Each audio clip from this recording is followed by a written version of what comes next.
Good evening friends, BS गुरु education में एक बार फिर आपका स्वागत है। चलिए देखते हैं 28 दिसंबर के करंट अफेयर्स।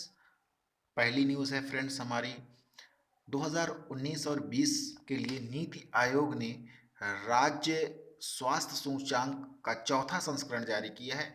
फ्रेंड्स, इससे पहले 3 संस्करण और जारी कर चुका है नीति आयोग।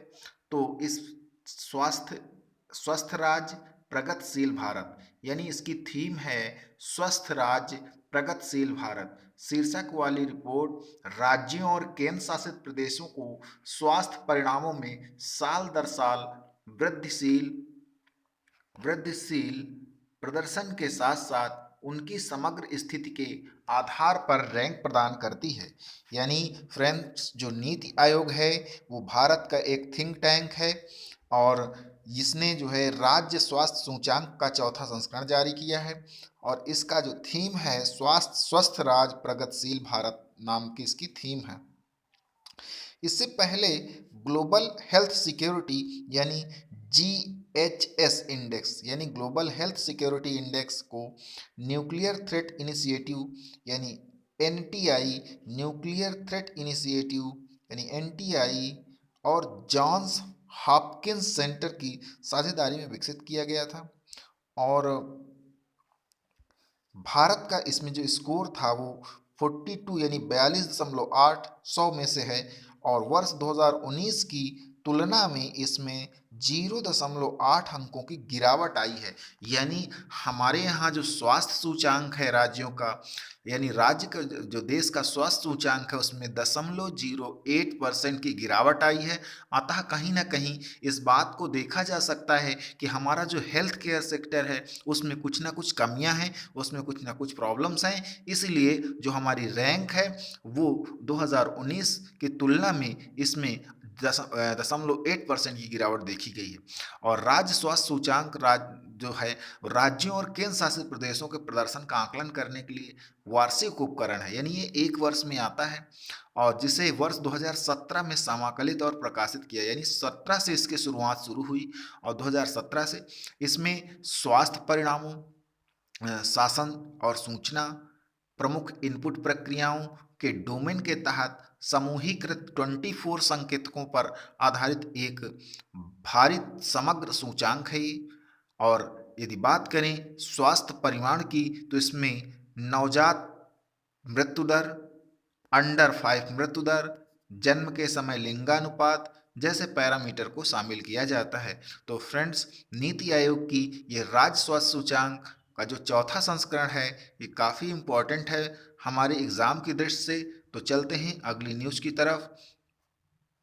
अगली न्यूज़ है फ्रेंड्स, भारत और श्रीलंका के बीच इस समय काफ़ी तनाव की स्थितियां भी हैं और कुछ ऐसे सहयोग की स्थितियां भी बन रही हैं जहां पर कि भारत और श्रीलंका एक दूसरे के सहयोगी और कहीं असहयोगी के रूप में आमने सामने दिखाई देते हैं। अभी फिलहाल अगर कुछ न्यूज़ों की चर्चा करें तो कुछ दिन पहले श्रीलंका में आर्थिक संकट की स्थिति बनी थी और अभी फिलहाल अगर 2-4 दिनों के पहले की बात करें तो श्रीलंका ने भारत के कुछ मछुआरों को अपने यहाँ मछली पकड़ने के जुर्म में गिरफ्तार कर लिया था वहाँ की आर्मी ने।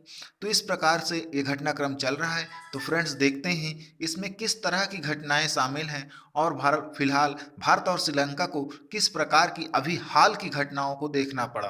तो जैसे देख रहे हैं 4 पिलर इनिशिएटिव, भारत और जो श्रीलंका है उसने आपस में 4 पिलर इनिशिएटिव देखने को मिला जिसमें भारत और श्रीलंका ने श्रीलंका के आर्थिक संकट को कम करने में मदद हेतु, यानी भारत ने श्रीलंका में जो आर्थिक संकट आया हुआ है वहाँ पर इतना आर्थिक संकट था कि वहाँ इकोनॉमिक इमरजेंसी लागू हो गई कि मद्दे हेतु खाद्य एवं ऊर्जा सुरक्षा पर चर्चा करने के लिए 4 सूत्री रणनीति पर सहमति व्यक्त की है।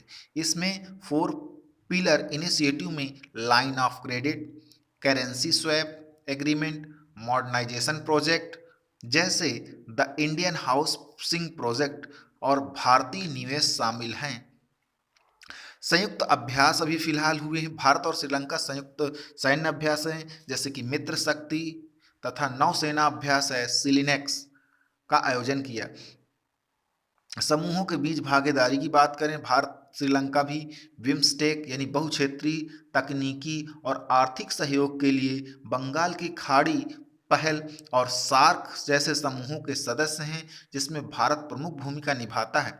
और सागर विजन, श्रीलंका अपनी पड़ोसी पहले नीति और सागर यानी क्षेत्र में सभी के लिए सुरक्षा और विकास के साथ हिंद महासागर की सुरक्षा के लिए भारत की चिंताओं का समर्थन भी करता है। तो इस प्रकार से भारत और श्रीलंका के जो संबंध हैं काफ़ी प्रगाढ़ हैं, लेकिन इनमें कुछ विवाद आते रहते हैं, क्योंकि चीन की स्ट्रिंग ऑफ पर्ल की नीतियों के अनुसार और चीन के हस्तक्षेप की वजह से कई बार काफ़ी मुद्दे इस प्रकार आते हैं, जिससे कि भारत और श्रीलंका के रिश्तों में काफ़ी गर्माहट दिखाई देती है, और जो कि हमारे देश के लिए और श्रीलंका के लिए काफ़ी नुकसानदायक साबित होते हैं। तो फ्रेंड्स, चलते हैं अगली न्यूज़ की तरफ।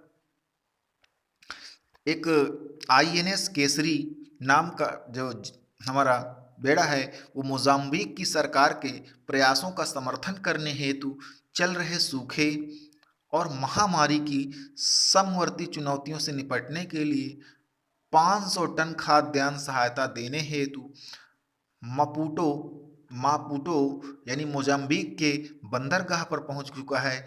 मापुटो मोजाम्बिक का एक बंदरगाह है।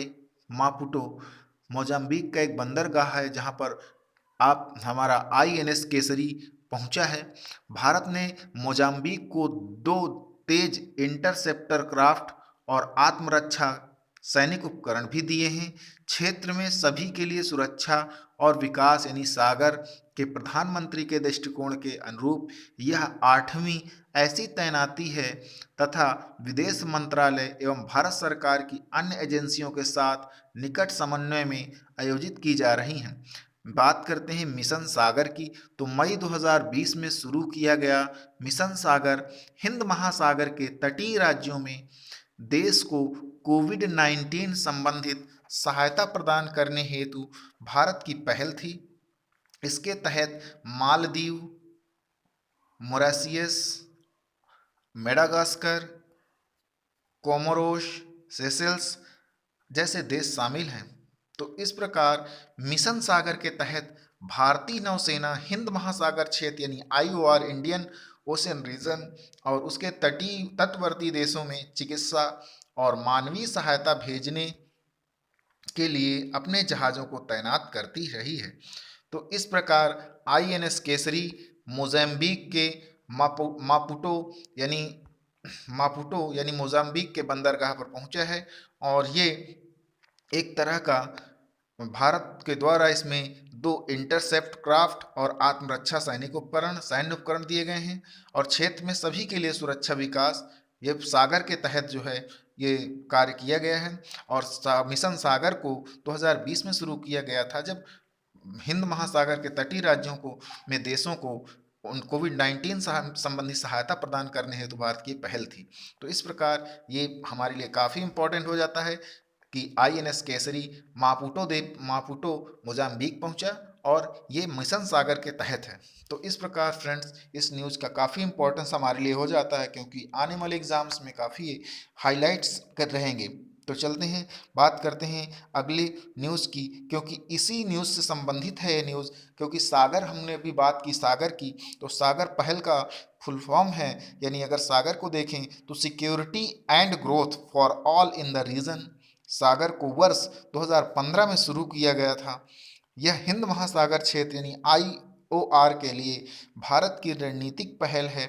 सागर के माध्यम से भारत अपनी समुद्री पड़ोसियों के साथ आर्थिक यानी इकोनॉमिक सिक्योरिटी यानी सुरक्षा सहयोग को मजबूत करने और उसकी समुद्री सुरक्षा क्षमताओं के निर्माण में सहायता करना चाहता है।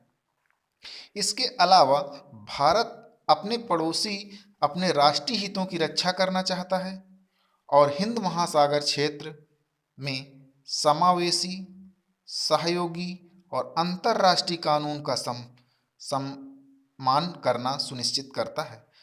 सागर की प्रमुख प्रासंगिकता तब सामने आती है जब समुद्री क्षेत्रों में को प्रभावित करने वाली भारत की अन्य नीतियां जैसे act act east policy, project Sagarmala, project मौसम और ब्लू इकोनॉमी आदि पर शुद्ध सुरक्षा प्रदाता के रूप में देखा जाता है। तो इस प्रकार ये जो पहल है सागर, ये भी काफ़ी इम्पोर्टेंस रखती है हमारे लिए। तो फ्रेंड्स, इसे भी अपने करंट अफेयर्स की डिक्शनरी में कृपया नोट कर लें, जो कि आपके आने वाले एग्जाम्स के लिए इम्पोर्टेंस है। आगे बढ़ते हैं अगली साइड की तरफ। अगली न्यूज़ है टाइफून राय।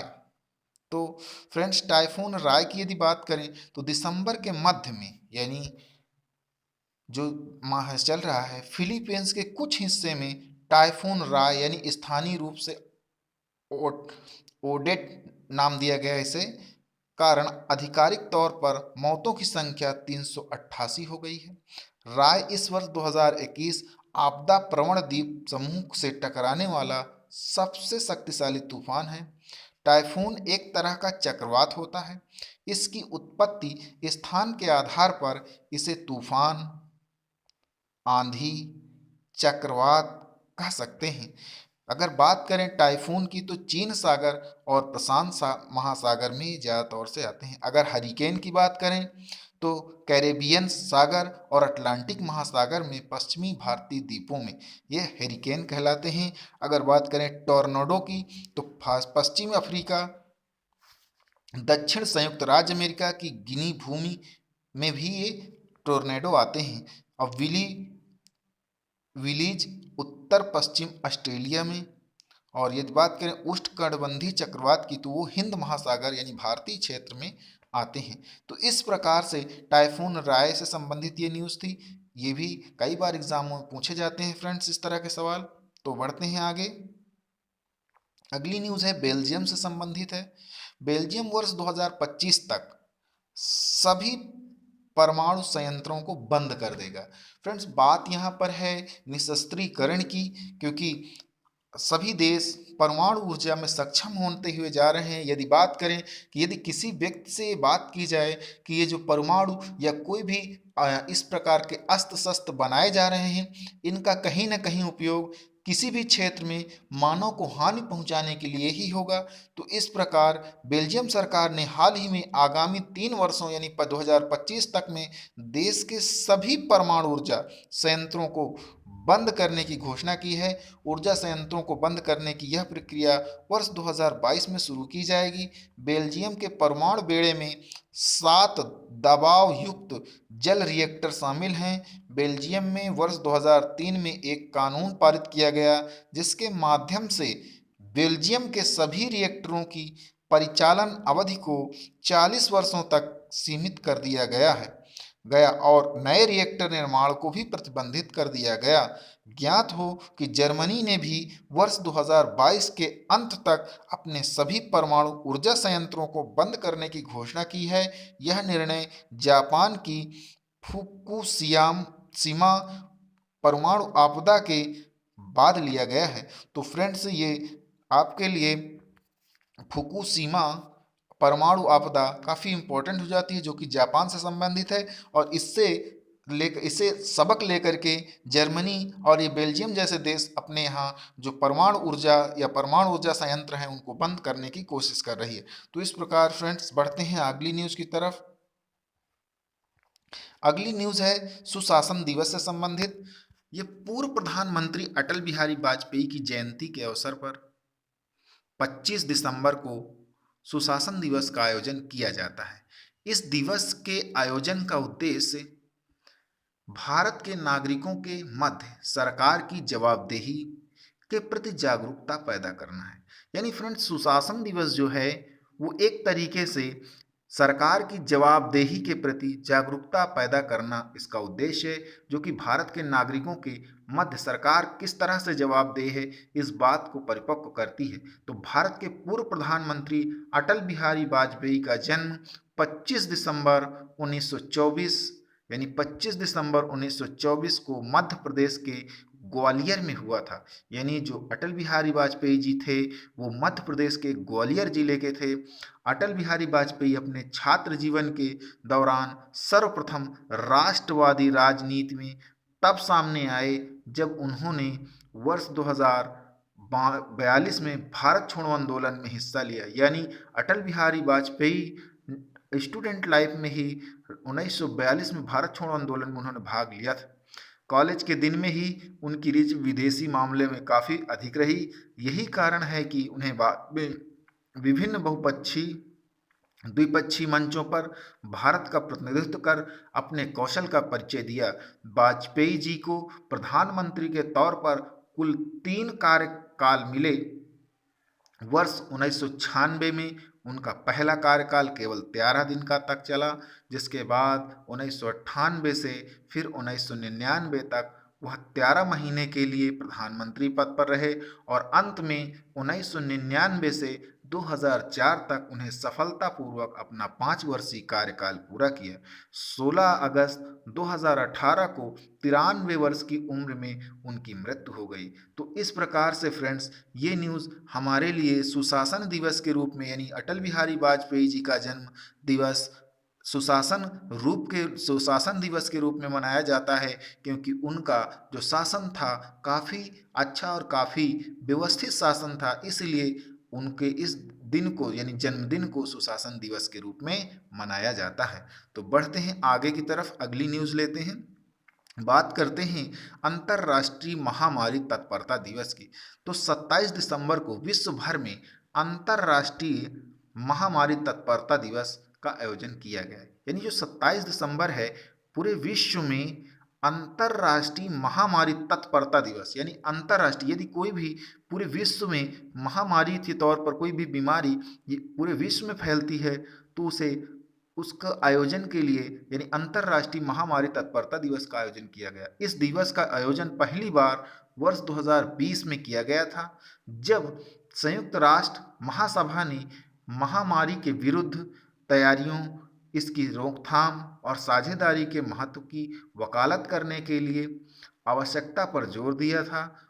संयुक्त राष्ट्र के अनुसार विभिन्न महामारियों के प्रबंधन से सबक लेना और महामारी की रोकथाम के लिए मजबूत उपाय को लागू करना काफ़ी महत्वपूर्ण है, ताकि भारत में किसी भी प्रतिकूल स्थिति में सबसे उपयुक्त प्रतिक्रिया दी जा सके। यह दिवस प्रत्येक अंतर्राष्ट्रीय संगठन और प्रत्येक समुदाय एवं व्यक्ति के बीच एकजुटता तथा साझेदारी के महत्व को भी रेखांकित करता है, ताकि कोविड-19 जैसे महामारी का मुकाबला आसानी से किया जा सके।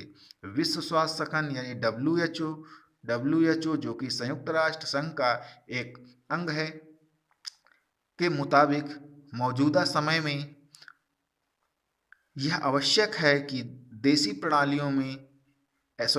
प्रणालियों में निवेश किया जाए जो महामारी जैसे प्रकोपों का पता लगाने, उन्हें रोकने और तत्काल प्रतिक्रिया देने में मदद कर सकती है, जिनमें स्वास्थ्य प्रणालियों, आपूर्ति श्रृंखलाओं और विशेष रूप से गरीब देशों की आजीविका को बाधित करने की क्षमता है। तो इस प्रकार से फ्रेंड्स, आज के लिए इतना ही। Thanks for watching this video. Thank you for again and again.